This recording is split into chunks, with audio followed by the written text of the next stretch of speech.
이태원 클럽에서 시작이 된 코로나19 집단 감염이 확산되면서 유치원과 초중고등학교의 등교 수업이 일주일씩 추가 연기됐습니다. 네, 이런 가운데 기존에 알려진 5개 클럽과 또 다른 이태원 클럽에서도 신규 확진자가 나와 이태원 일대의 지역 감염 우려가 더 커진 상황입니다. 김윤 서울대 의대 교수 그리고 유재복 해설위원과 함께 짚어보겠습니다. 두 분 안녕하십니까? 안녕하십니까? 네, 안녕하세요. 먼저 이태원발 집단 감염의 이 확진자 증가 추세가 시시각각 변하고 있는데요. 네, 이것도 좀 그렇습니다. 정리해 보죠.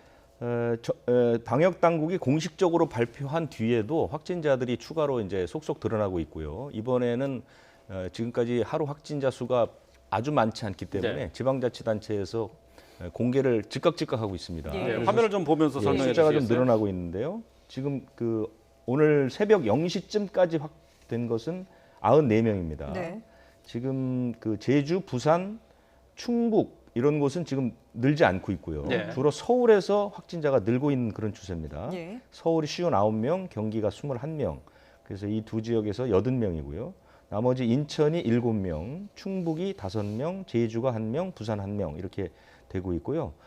자진 신고해서 이제 검사를 받는 사람의 수가 계속 늘고 있는데 네네. 다행히 서울, 경기를 제외한 곳에서는 음성 판정이 계속 나오고 있습니다. 예. 그래서 그건 그나마 좀 다행인 것 같습니다. 네. 그러니까 이게 그 초창기에 확진자들이 확 늘 때 그때 네. 보면은 이제 이 초기 그 검사가 중요하기 때문에 각 네. 지역별로 환자가 발생하는 대로 바로 동선이라든지 이런 걸 공개했었잖아요. 그렇습니다. 지금이 딱 그런 상황인 거죠. 지금은 이제 바로바로 공개가 되기 때문에 예. 그 지역 바로바로 공개를 하고 또 발생한 확진자와 접촉자들을 빨리 격리해서 검사를 받게 하고 그 그렇죠. 범위를 최대한 늘리고 이런 네. 것들은 아무래도 한 석 달 정도 코로나19 사태를 거쳐오면서 방역 당국이 이제 어느 정도 체계가 잡혀서 좀 더 적극적으로 임하는 것 같고요. 예. 또 하나 다행인 것은 스스로 4월 말부터 5월 초순까지 이태원, 홍대를 방문했던 사람들이 스스로 신고를 해서 검사를 받는 숫자가 매일매일 크게 늘고 있습니다. 아, 그래요? 이것은 상당히 다행이고요. 예. 그 검사 결과도 대부분은 음성으로 나오고 있다는 것. 네. 이것은 조금 다행인 그런 측면이 예. 있습니다. 예. 근데 이제 용인의 66번째 환자가 다녀가지 않았던 클럽에서도 확진자가 나왔어요. 네, 그렇습니다. 사실 상당히 걱정이 되는 부분인데요. 이태원의 클럽 메이드라고 해서 이태원을 가보시면은 해밀턴 호텔이라는 곳이 있는데 이 해밀턴 호텔을 중심으로 해서 오른쪽 방향으로 가는 이태원 지하철역 3번 출구 쪽이 용인 환자가 주로 들렀던 네. 클럽들입니다. 네. 그리고 이번에 홍제동에 사는 20살 남성이 갔던 곳은 왼쪽, 그러니까 걸어서 5분 정도 그렇게 가깝지는 않은데요. 네. 왼쪽에 있는 이 클럽 메이드라는 곳인데요. 이 클럽 메이드는 하루 이용객이 주말에는 수천 명에 이를 정도로 많다고 합니다. 그리고 이태원에서 가장 유명한 그런 클럽이라고 하는데요. 네. 역학 조사를 해보니 이 두 사람의 동선이 전혀 겹치질 않습니다. 아, 이 20살 남성은 같은 날 클럽을 방문하긴 했습니다. 예. 5월 2일에 방문을 했는데요. 5월 9일, 10일 검사 받을 때까지 증상이 하나도 없었습니다. 네. 이 사람도 증상은 없었는데 방역 당국에서 검사를 받으라고 권유를 받고 가서 받아보니 이제 확진이 났는데 네네. 이제 동선이 하나도 겹치지 않았고 이 홍제동 사는 20살 남성은 5월 그러니까 지금 보통 확진 받기 이틀 전 동선까지 나오는데요. 예. 그때도 부모님 집을 방문했거나 또 술집을 방문했거나 또 마트를 방문했거나 여러 곳을 네. 방문을 했습니다. 네. 그리고 일단 메이드라는 클럽 자체가 대단히 크고 그렇기 때문에 역학조사에 따라서는 접촉자도 많고 또 이 메이드를 중심으로 해서 확진자가 늘어날 가능성이 상당히 있다. 지금은 네. 그렇게 보입니다. 그 말은 어제 이 시간에 유재복 위원이 짚어주셨던 내용인데, 그러니까 이 용인 66번 확진자가 초창기 초기 감염자가 아니고 다른 또 확산자가 있을 수 있다는 얘기잖아요. 이게 지표 환자라고 해서 예. 처음에 이제 그 클러스터의 첫 번째 환자를 네. 얘기를 하는데 네. 방역 당국이 그것이 아닐 가능성이 있다라고 얘기를 했었죠. 예. 왜냐하면 2일의 증상이나 증상이 나타난 환자가 또 있었고 또 이 용인 환자가 들른 다음 날에 방문한 사람들도 다 이제 확진이 됐다는 걸로 봐서는 네. 대개 이태원이 젊은 사람들 20, 30대가 주로 가니까요. 많은 사람들이 바이러스를 무증상 상태에서 품고 있다가 밀접 접촉하는 환경이 벌어지니까 순식간에 이제 확 퍼졌을 가능성이 있거든요. 네. 그런 논리로 메이드에 적용을 해보면 클럽 메이드도 똑같은 방식으로 확진자들이 퍼졌을 가능성이 있다. 이렇게 예. 보이는 거죠. 예, 그러니까 지금까지 알려져 있던 성소수자 클럽 외에 지금 일반 클럽에서 이제 확진자가 나온 건데 그렇습니다. 여기 방문객은 훨씬 더 많을 거 아닙니까? 아까 저 현장에서 기자가 말했듯이 주말에는 그 놀이공원처럼 줄을 서야 될 정도라고 하니까요. 아마 이태원에서 가장 규모가 크고 가장 널리 알려진 곳으로 이렇게 평가를 받고 있습니다. 네. 그래서 이용객들이 많으면 지금 양성률을 놓고 봤을 때는 상당히 많은 사람이 감염됐을 가능성이 있는 것이죠. 예. 아니 정확한 지금 방문객 숫자는 파악되지 않고 있는 건가요? 지금 이제 막 드러났기 때문에 지금 역학조사 중이고요. 이제 예. 조사에 착수를 했습니다. 아. 그런데 네. 방역 당국으로서는 그 용인 환자의 동선과 그 방문자들을 검사해야 되고 또 이쪽에 메이드의 그 환자를 중심으로 한 검사에 또다시 착수해야 되기 때문에 네. 초기 감염부터 동선 파악, 역학조사 이런 것이 이제 부담이 상당히 커지게 됐죠. 예.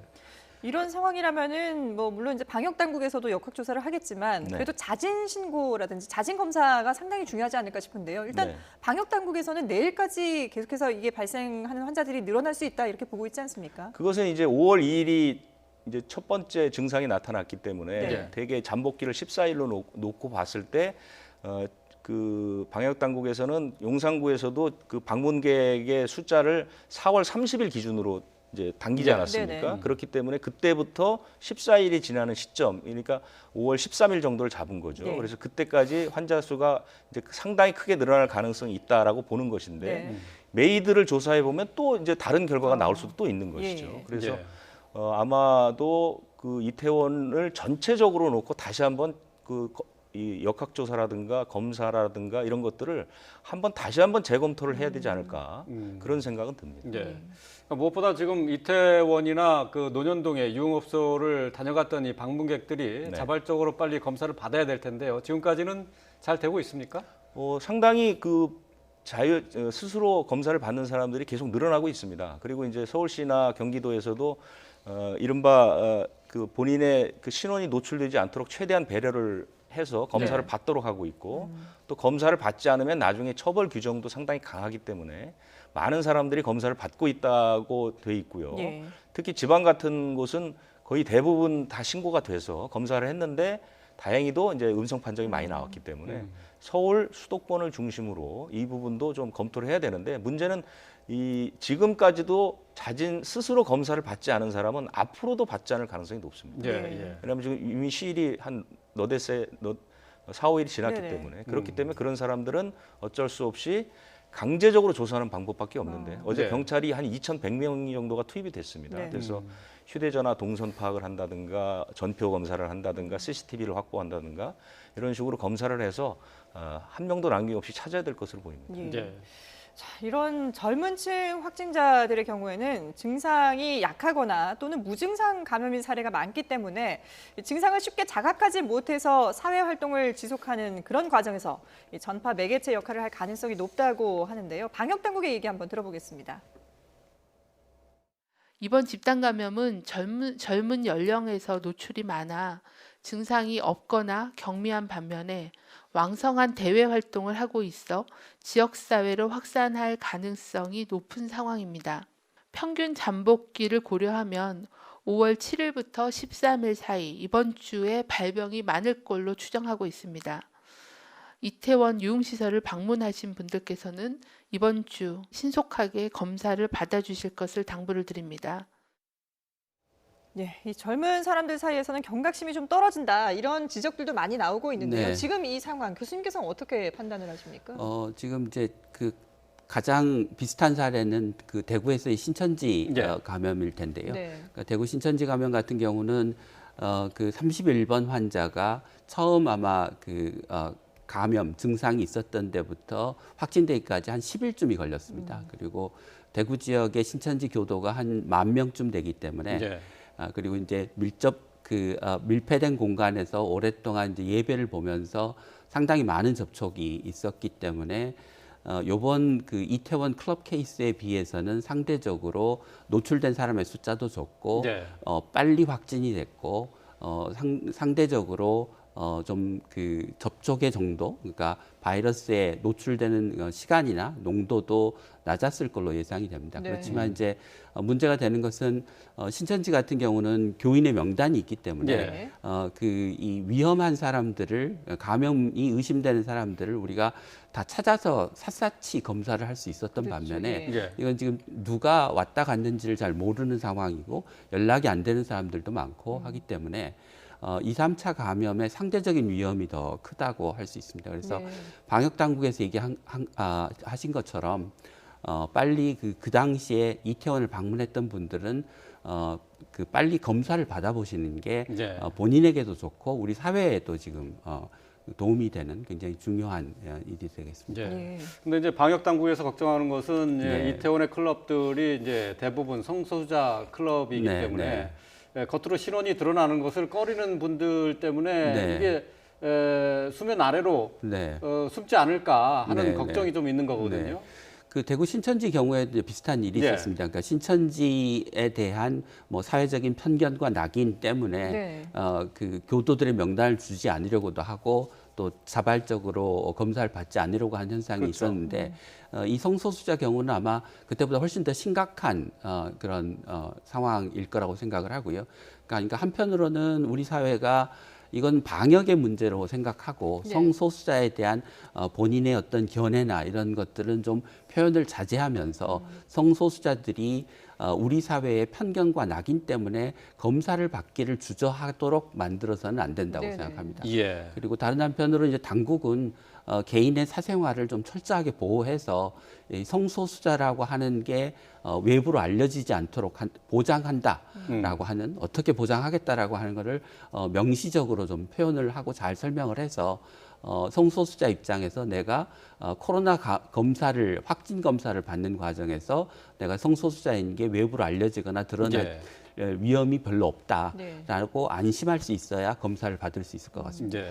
사실 생활 속 거리두기로 돌아가면서 네. 그래도 예전 모습을 조금씩 찾아갈 수 있는 네. 그런 희망을 걸었던 분들의 입장에서는 네, 사실 네. 지금 상황이 좀 안타깝고 어떻게 보면 허탈할 수도 있을 것 같긴 한데요. 네, 네. 그렇다 하더라도 비난이라든지 이런 낙인 찍기는 절대 해서는 안 될 것 같아요. 네, 그러니까 지금 그 앞서서도 그 유재복 위원님께서 말씀하셨지만 이게 이태원의 감염 사태를 일으킨 그 지표 환자가 66번 한 사람이 아니고 여러 사람일 예. 가능성이 있다는 겁니까?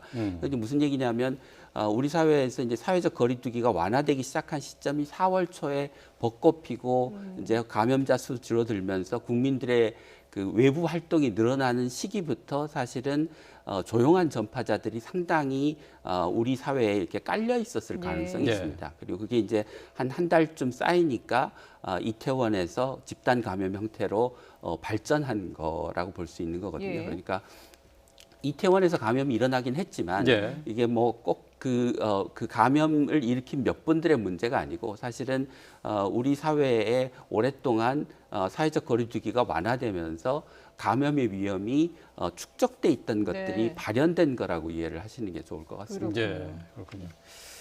지금 저 정은경 본부장 얘기는 7일에서 네. 13일까지, 그러니까 네, 내일까지 이제 증상이 나타날 가능성이 높다고 했거든요. 네. 근데 증상이 나타나면 바로 어쨌든 뭐 조사를 받아야 되는 네, 거는 검사를 받아야 되는 물론이고 거죠. 네. 증상이 없더라도 빨리 받아야 되겠죠. 그렇죠. 예. 그러니까 본인이 무증상 상태에서도 다른 사람을 감염시킬 수 있기 때문에 13일이라고 하는 것은 최초 노출된 사람이 네. 발병하는 최대 잠복기를 이야기하는 거지만 네. 그 사이에 2차, 3차 감염이 일어나면 그 이후에도 환자들이 다량으로 네. 발생할 수 있기 때문에 네. 계속해서 주의를 기울여야 할 것으로 생각합니다. 예. 자, 지금 말씀을 듣는 도중에 지금 어제 하루 환자 수가 집계가 됐는데요. 유재복 위원이 정리해 주실까요? 네, 어제는 그 신규 확진자가 27명이 발생을 했습니다. 27명 가운데 22명이 국내 발생입니다. 예. 그리고 해외 유입이 5명인데요. 네. 검역 단계에서 1명, 그다음에 지역에서 4명이 나왔는데요. 지역별로 보면 서울에서 12명이 늘었고요. 네. 경기에서 8명이 늘었습니다. 네네. 대구에서 1명이 늘고 인천에서 1명이 늘었습니다. 그러니까 서울 수도권을 중심으로 확진자들이 늘고 있고요. 대전, 경북, 경남에서도 확진자가 나왔는데 이 사람들은 해외 유입된 아. 환자들입니다. 예. 그래서 아마 이 신천 현재는 지금 그 이태원 클럽 중심으로 거의 발생이 되고 있기 때문에 서울, 경기, 인천, 대구에서 발생한 이 확진자들은 아마 이태원 클럽과 관련된 확진자일 가능성이 있습니다. 예. 사망자는 2명이 네, 늘었네요. 258명이 됐고요. 격리 해제는 38명이 늘어서 9,670명이 됐습니다. 예. 자, 다시 한번 정리를 해보겠습니다. 어제 하루 추가 확진자는 27명이 늘었습니다. 이로써 누적 확진자가 1,936명이 됐고요. 27명의 확진자 가운데 지역 감염이 22명이 발생을 했습니다. 나머지 5명은 해외 유입과 관련되어 있는 확진자였고요. 예, 그리고 사망자는 2명이 늘어서 국내 사망자는 모두 258명이 됐습니다. 지역별로는 역시 서울을 비롯한 수도권 지역에서 많이 나왔습니다. 이태원 클럽 관련 확진의 영향으로 보이는데요. 지역 감염 환자가 22명, 어제 하루 지역 감염 환자만 22명, 그리고 해외 유입 5명, 이렇게 해서 모두 27명이 추가됐습니다. 네, 지역별로는 서울이 12명이고 경기가 8명으로 나타났습니다. 예. 퇴원 환자는 38명이고요. 모두 9,670명이 치료를 받고 퇴원을 했습니다. 자, 김 교수님, 역시 뭐 우려했던 대로 이태원 클럽발 이제 확산세가 계속 네. 커지고 있는데 말이죠. 네.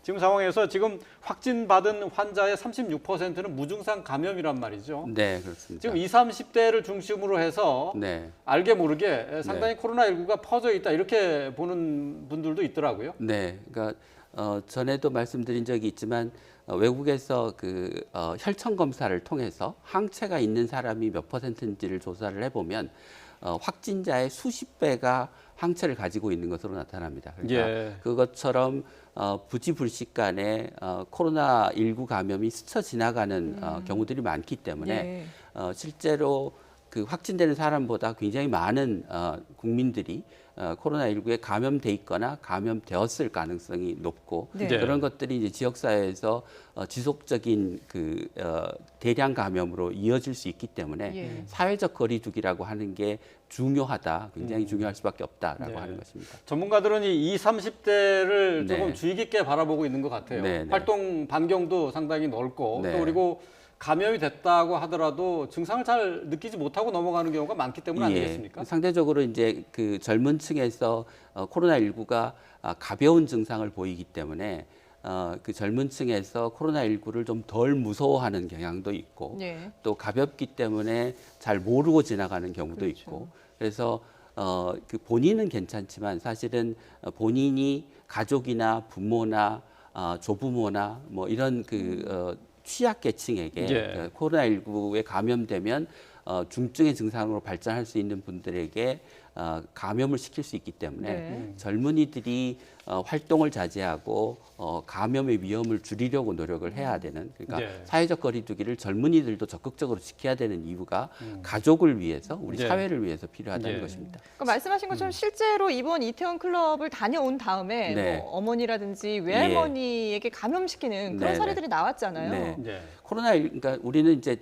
대구에서 그 교회를 중심으로 해서 대량 감염이 발생했기 때문에 그런 집단 시설에서의 감염이 굉장히 주류를 이룰 거라고 생각하지만 네. 외국의 경우를 보면 특히 중국의 경우를 보면 가족 내에서의 감염이 대부분입니다. 그러니까 예. 가족의 구성원 중 누구 한 사람이 감염이 되고 그 가족들이 이제 같이 생활하면서 집단 감염 형태로 발전하는 게 대부분이기 때문에 네.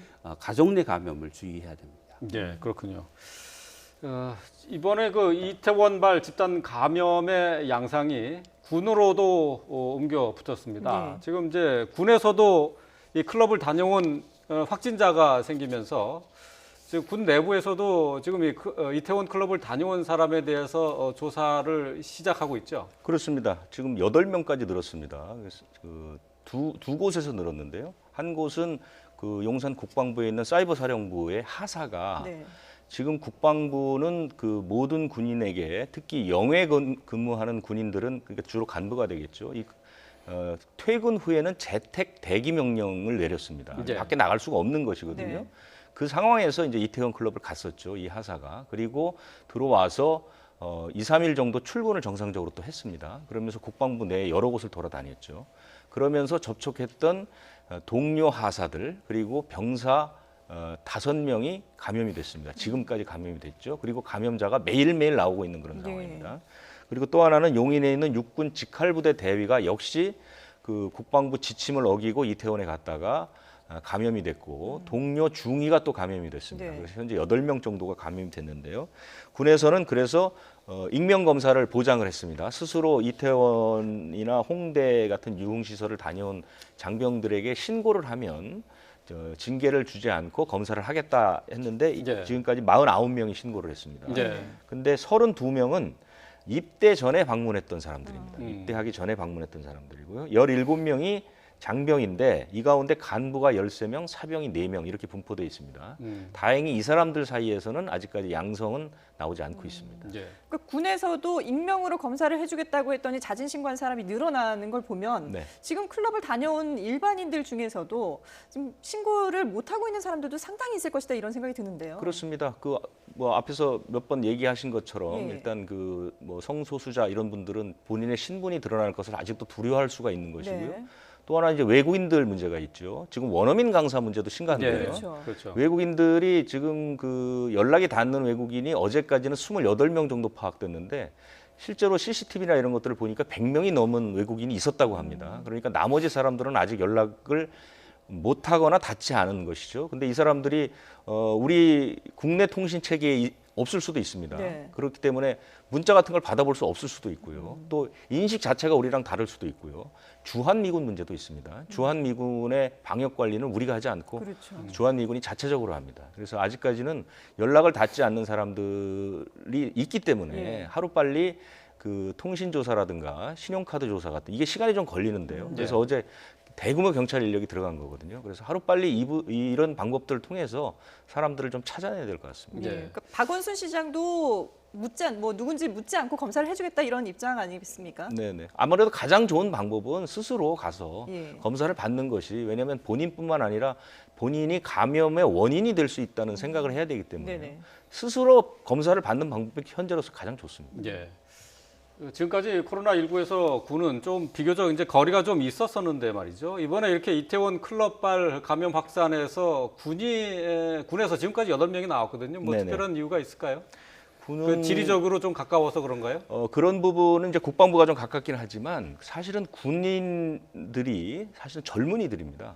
가장 혈기왕성한 젊은이들인데 군이 코로나 사태가 생기면서 상당히 긴 기간 동안 모든 외출 외박 면회를 다 금지를 시켰습니다. 네. 그렇죠. 그렇기 때문에 사실 군인들로서는 그 일반 사람들보다 오히려 또 감내하기가 더 어려웠던 부분도 있고요. 그렇기 때문에 그래서 이제 어느 정도 이 사회적 거리두기가 이제 생활 속 거리두기로 막 옮겨가고 또 확진자 숫자도 줄고 방역이 잘 된다는 그런 소식들이 들림으로써 군인들이 조금 더 약간 느슨해지지 않았나. 그래서 이렇게 눈에 띄게 사실 숫자로 보면 그렇게 많은 숫자는 아니지만 네네. 어쨌든 느슨해진 부분이 있다. 이태원발 코로나19 상황과 관련해서 지금 애초에 이제 사회적 거리두기가 완화되면서 네네. 또 체육, 종교 시설에 대해서 문을 열고 영업을 할 수 있게끔 또는 또 네. 뭐 예배를 볼 수 있게끔 조치를 해주면서 네. 유흥 시설에 대해서도 영업을 허가를 해줬거든요. 네네. 이게 처음부터 잘못됐다 하는 지적은 여러 번 있었었죠. 네. 네.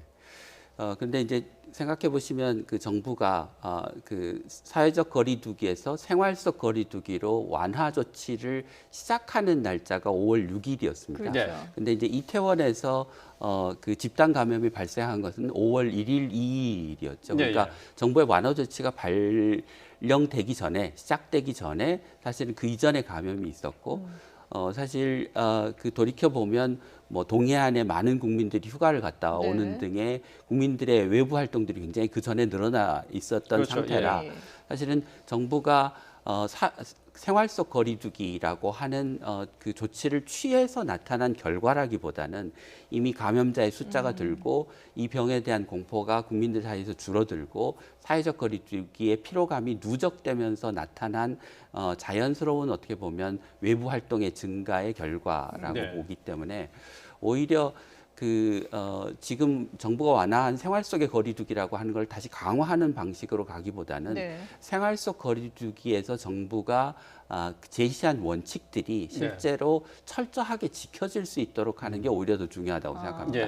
단지 그냥 생활 속 거리두기를 사회적 거리두기로 강화한다라고 해서 국민들의 대외 활동이 줄어들거나 또는 감염의 위험이 있는 유흥업소 같은 곳에서의 밀접 접촉이나 감염 위험 활동이 줄어들지는 않을 거라고 생각하거든요. 오히려 선별적으로 지금 클럽이나 유흥업소처럼 감염의 위험이 있는 곳에서 출입자들에 대한 철저한 그 기록이 남겨지고 내부에서 마스크 쓰고 거리 두고 이런 것들이 지켜질 수 있도록 그런 원칙들을 지킬 수 있도록 정부가 더더 시스템을 정비하는 쪽으로 가야 될 거라고 생각합니다. 그래도 그 종교 시설이나 체육 시설과 이런 유흥 밀집 시설과는 비교가 조금 어려운 게요. 그러니까 사회적 거리두기를 그 안에서 실시하기도 쉽지 않고 마스크 쓰기를 계속 강조할 수도 없고 밀집도도 완전히 차원이 다르지 않습니까? 차원이 다르다고 생각합니다. 다시 한번 저 유흥 시설에 대해서는 다시 한번 생각해봐야 되는 건 아닌가요? 예, 저도 그렇게 생각합니다. 그러니까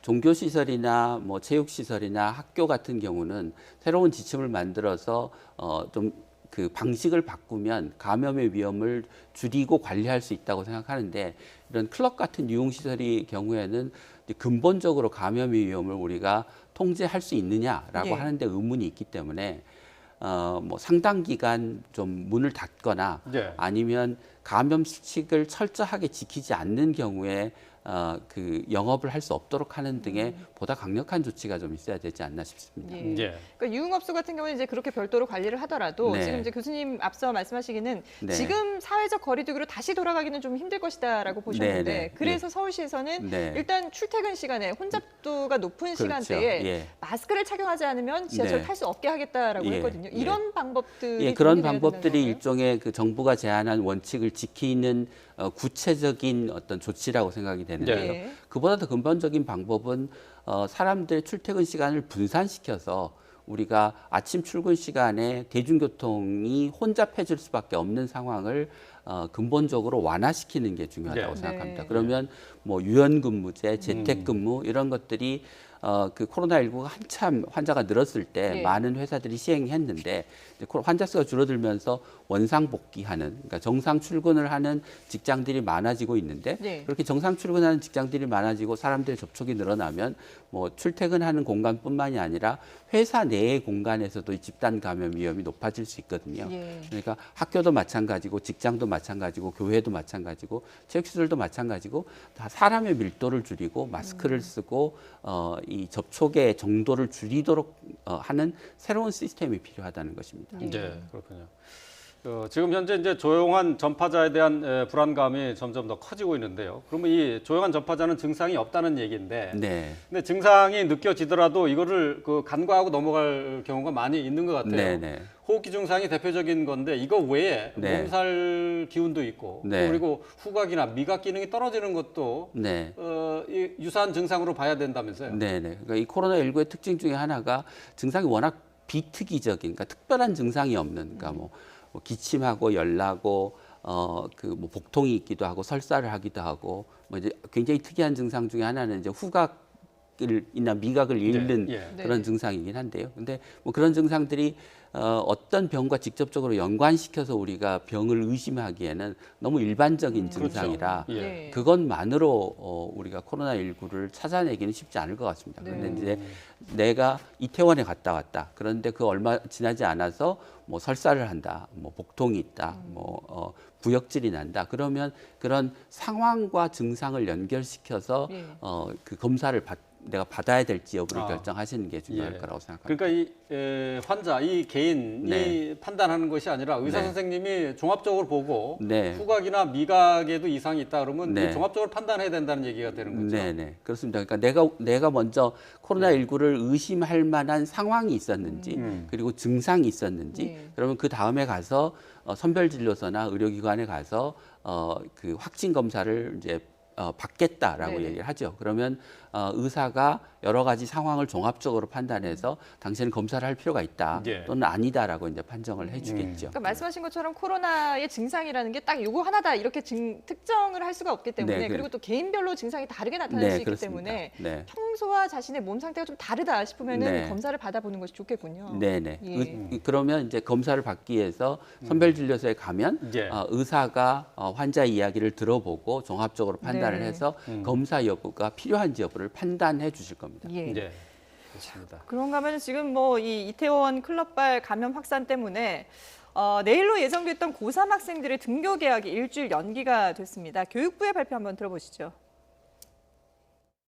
학생의 안전을 보장하기 위해 고3 학생이 등교 수업을 5월 20일로 일주일 연거하는 것이 불가피하다고 결정하였습니다. 따라서 고3 이외 학년의 등교 일정은 일주일 수년합니다. 5월 말 이전에 등교 계약이 개시가 된다고 한다면 당초에 변경된 대학 입시 일정은 크게 무리가 없다는 게 우리 판단입니다. 그래서 더 이상의 대학 입시 일정은 변경을 계획하고 있지 않다. 그렇게 분명하게 말씀을 드리겠습니다.